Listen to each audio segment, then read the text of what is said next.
Hello दोस्तों, आप सभी का स्वागत है सभ्य स्टडी में। तो दोस्तों, आज हम बात करेंगे इस वीडियो में बाल विकास के 50 इम्पॉर्टेंट क्वेश्चंस। प्लीज़ दोस्तों, अगर मेरा वीडियो अच्छा लगे तो इसे लाइक, शेयर और सब्सक्राइब ज़रूर करें। दोस्तों, लाइक, शेयर और सब्सक्राइब करना ना भूलें, क्योंकि ऐसा करने से हमारा मनोबल बढ़ता है और हमें इसी प्रकार आपको 50 महत्वपूर्ण क्वेश्चनों की वीडियो डालते रहेंगे। तो चलो दोस्तों, शुरू करते हैं।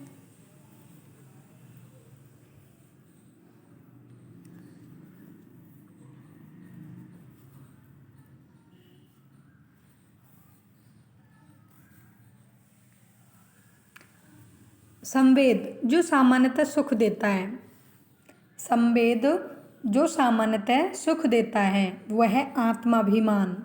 आत्माभिमान ऐसा संवेग है जो सामान्यतः सुख देता है। निम्नलिखित में से कौन सा अमूर्त स्थायी भाव है? निम्नलिखित में से कौन सा अमूर्त स्थायी भाव है? अमूर्त यानी जो आप उसको देख नहीं सकते लेकिन वो स्थायी है, तो वह है आपका आदर भाव। किसी दुखी व्यक्ति को सहानुभूति के दो शब्द कहना, जिसका उदाहरण है किसी दुखी व्यक्ति को सहानुभूति के दो शब्द कहना निष्क्रिय सहानुभूति का उदाहरण है। स्टेनले हॉल के अनुसार किशोर अवस्था बड़े संघर्ष, तनाव, तूफान और विरोध की अवस्था है। स्टेनले हॉल ने किशोर अवस्था को बड़े संघर्ष, तनाव और तूफान और विरोध की अवस्था बताया है।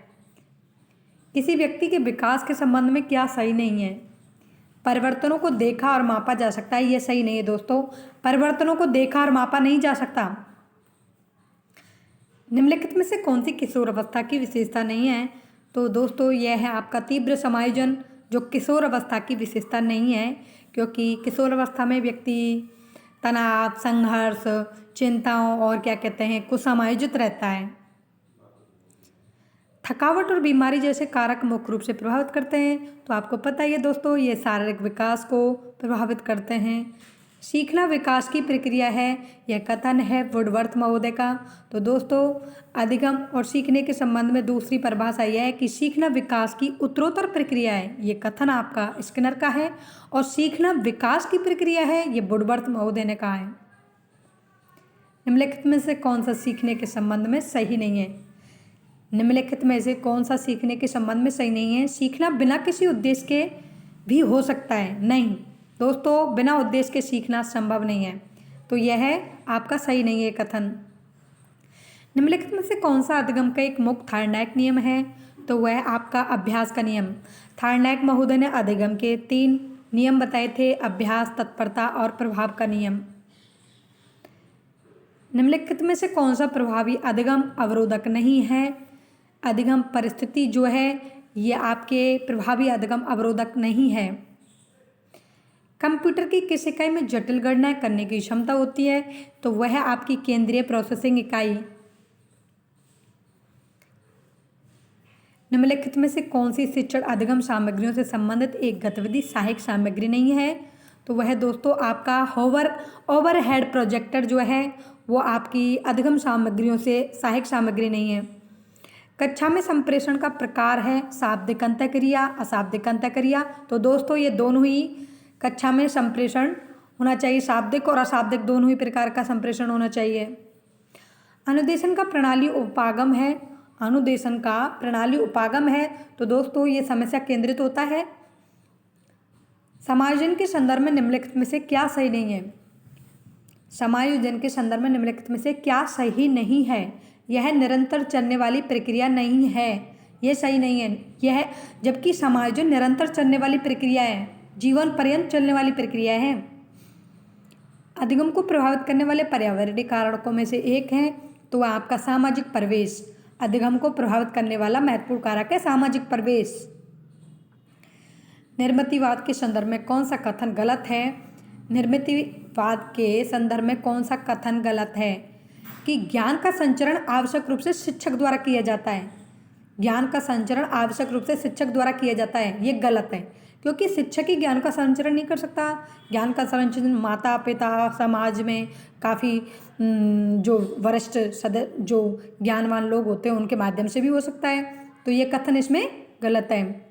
समूह विधियों द्वारा सीखने का उदाहरण वाद विवाद विधि, कार्यशाला विधि, विचार गोष्ठी विधि, ये संपूर्ण विधियाँ समूह विधियों द्वारा सीखने के उदाहरण हैं। कक्षा में परस्पर संवाद से क्या उभर कर आना चाहिए दोस्तों? तो कक्षा में परस्पर जब बच्चे संवाद करते हैं तो विचार, नवीन विचार उभर कर आने चाहिए। छात्र की विद्यालय उपलब्धि निर्भर करती है, तो छात्र की जो विद्यालय उपलब्धि है वो निर्भर करती है उसके स्वप्रत्यय, बुद्धि, रुचि और अभिप्रेरणा पर। छात्र की विद्यालय उपलब्धि स्वप्रत्यय, बुद्धि, रुचि और बालक की अभिप्रेरणा पर निर्भर करती है। बुद्धि का द्वैकारक सिद्धांत किसने दिया था? तो दोस्तों बुद्धि का द्वैकारक सिद्धांत आपके स्पीयरमैन मनोवैज्ञानिक दिया था, और बुद्धि का एक कारक सिद्धांत बिने ने दिया था। बुद्धि का बहुकारक सिद्धांत थॉर्डनेट के द्वारा दिया गया था। प्रशिक्षण एवं अभ्यास संबंधित है। प्रशिक्षण एवं अभ्यास जो है ये आपके बालक के व्यवहारवाद से, ये व्यवहारवाद से संबंधित है। संप्रेषण का कार्य होता है, संप्रेषण का कार्य सूचनाओं का आदान प्रदान करना भी होता है, शिक्षा और प्रशिक्षण भी होता है, और अभिप्रेरणा भी होता है। ये उपरोक्त सभी संप्रेषण के कार्य हैं, सूचना का आदान प्रदान करना, शिक्षा एवं प्रशिक्षण, अभिप्रेरणा। कक्षा कक्ष शिक्षण होना चाहिए। तो बच्चों दोस्तों कक्षा कक्ष शिक्षण संवाद मूलक होना चाहिए। निम्नलिखित में से कौन सा मानसिक रूप से स्वस्थ व्यक्ति का लक्षण है? तो मानसिक रूप से स्वस्थ व्यक्ति जिसमें सहनशीलता, आत्मविश्वास, संवेगात्मक परिपक्वता होगी, ये सभी गुण ही मानसिक रूप से स्वस्थ व्यक्ति के लक्षण हैं। किशोर किशोरियों के संदर्भ में सर्वोत्तम समूह चयनित कीजिए। तो किशोर किशोरियों के संदर्भ में सर्वोत्तम समूह यह है कि तार्किकता, अमूर्त चिंतन, निर्णय शक्ति आ जाती है। किशोर अवस्था में बालक में किसी कार्य को करने की विशिष्ट क्षमता को क्या कहते हैं? किसी कार्य को करने की विशिष्ट क्षमता यानी अभियोग्यता, उसको अभियोग्य, विशिष्ट क्षमता को अभियोग्यता भी कहते हैं। एक विद्यार्थी बीएड प्रवेश परीक्षा देता है और असफल रहता है, वो सबसे कहता है मैं अध्यापक बनना ही नहीं चाहता हूँ। ये उदाहरण है। वो क्या कर रहा है दोस्तों? युक्तिकरण, युक्ति अपना रहा है कि किस तरह मैं कहूँ कि मैं बनना ही नहीं चाहता, जबकि वो बीएड परीक्षा में असफल हो रहा है। अच्छे मानसिक स्वास्थ्य के संकेतक हैं दोस्तों, तो वो आपके सामवेगिक नियंत्रण जो होते हैं, संवेगों पर नियंत्रण ही अच्छे मानसिक स्वास्थ्य का लक्षण होता है। निम्नलिखित में से कौन से एक प्रक्रम का उपयोग एक अच्छा अध्यापक नहीं करेगा? प्रलोभन, अध्यापक लोभ नहीं दे सकता बच्चों को, ये सबसे गलत बात है। मूल प्रवृत्ति अभिप्रेरणा सिद्धांत के प्रवर्तक कौन हैं? तो आपके ये मैकडूगल महोदय हैं। इन्होंने 14 मूल प्रवृत्तियाँ बताई हैं। मोटिवेशन शब्द की किस भाषा के शब्द से उत्पत्ति हुई है? तो ये आपके लैटिन भाषा के शब्द से उत्पत्ति हुई है। मोटिवेशन, मोटिवेयर शब्द से हुई है। ऐसा कौन सा अभिप्रेरणा का सिद्धांत है जो संकल्प शक्ति पर बल देता है? अर्थात ऐच्छिक सिद्धांत जो है अभिप्रेरणा का, वो संकल्प शक्ति पर बल देता है। संकल्प शक्ति पर बल देने वाला सिद्धांत ऐच्छिक सिद्धांत है। किस विद्वान के अनुसार प्रेरकों का वर्गीकरण जन्मजात व अर्जित है? किस विद्वान ने ये बोला है कि प्रेरकों का वर्गीकरण जन्मजात और अर्जित होता है? तो ये आपके मैस्लो, आवश्यकता का सिद्धांत भी दिया था इन्होंने। मैस्लो के अतिरिक्त किस विद्वान ने प्रेरकों का वर्गीकरण किया है? तो आपके गैरेट और थॉमसन महोदय ने भी प्रेरकों का वर्गीकरण किया है। क्रोध और भय प्रेरक हैं। ये कैसे प्रेरक है दोस्तों? ये मनोवैज्ञानिक प्रेरक हैं। अधिगम आधारित प्रक्रिया में अभिप्रेरणा क्रिया तथा पुनर्बलन निहित है। ये निहित शब्द है।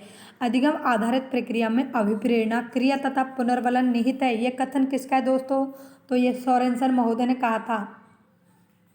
ये सोरेनसन मनोवैज्ञानिक का कथन है कि अधिगम आधारित प्रक्रिया में अभिप्रेरणा क्रिया तथा पुनर्बलन निहित होता है। प्रेरक व्यवहार को क्या करते हैं दोस्तों? दिशा प्रदान करते हैं या सक्रिय बनाते हैं या पूर्ण करते हैं। तो प्रेरक जो होते हैं व्यवहार को दिशा प्रदान करते हैं दोस्तों। निम्न में से अभिप्रेरणा का कौन सा स्रोत है? तो आवश्यकता, चालक, उद्दीपन, ये सभी अभिप्रेरणा के स्रोत हैं। दशाएं जो कार्य करने को प्रेरित करती हैं उसे कहते हैं दशाएं, वे दशाएं जो कार्य करने को प्रेरित करती हैं। तो दोस्तों आप समझ ही गए होंगे, ये अभिप्रेरणा कहा जाता है इसको।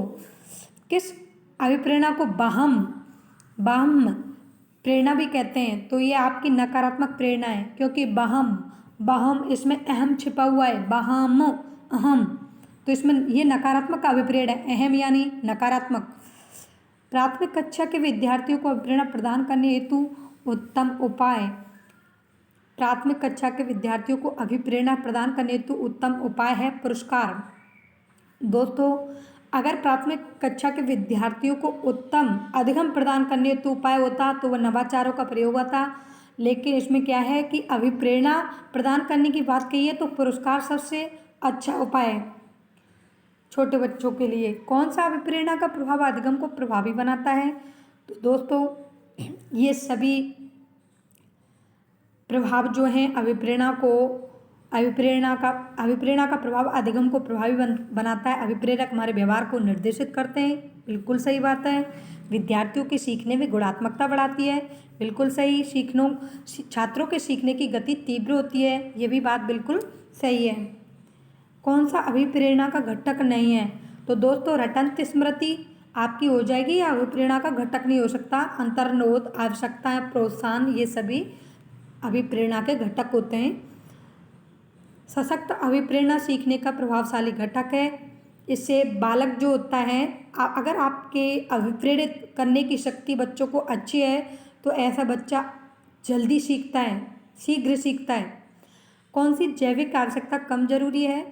कौन सी जैविक आवश्यकता सबसे कम जरूरी है? तो वह है आपकी यौन। अधिगम तक पहुंचाने के राजमार्ग को कहते हैं, अधिगम तक पहुंचाने के राजमार्ग को दोस्तों अभिप्रेरणा कहते हैं। तो मैं आपसे यही कहती हूँ कि आप अपने बच्चों को अभिप्रेरित, मोटिवेशन अच्छी तरह से करें, सकारात्मक मोटिवेशन करें, बच्चों का मनोबल बढ़ाएं। स्नेह प्राप्त करने की इच्छा अभिप्रेरणा संदर्भ में क्या है? तो वह आपकी स्वाभाविक अभिप्रेरक है। स्नेह प्राप्त करने की इच्छा छोटे बच्चे की अच्छाई, कि माँ बाप का प्यार मिले मुझे, मेरी मम्मी मुझे शाबाशी दे, ये सारे उसके स्वाभाविक अभिप्रेरक होते हैं। क्रिया को आरंभ करने, जारी रखने और नियंत्रित रखने की प्रक्रिया है। तो ये दोस्तों आप समझ ही गए होंगे, अभिप्रेरणा है। धन्यवाद दोस्तों, आप सभी का इस वीडियो में स्वागत है। दोस्तों प्लीज़ अगर मेरा वीडियो पसंद आया हो तो इसे लाइक, शेयर और सब्सक्राइब ज़रूर करें। धन्यवाद दोस्तों।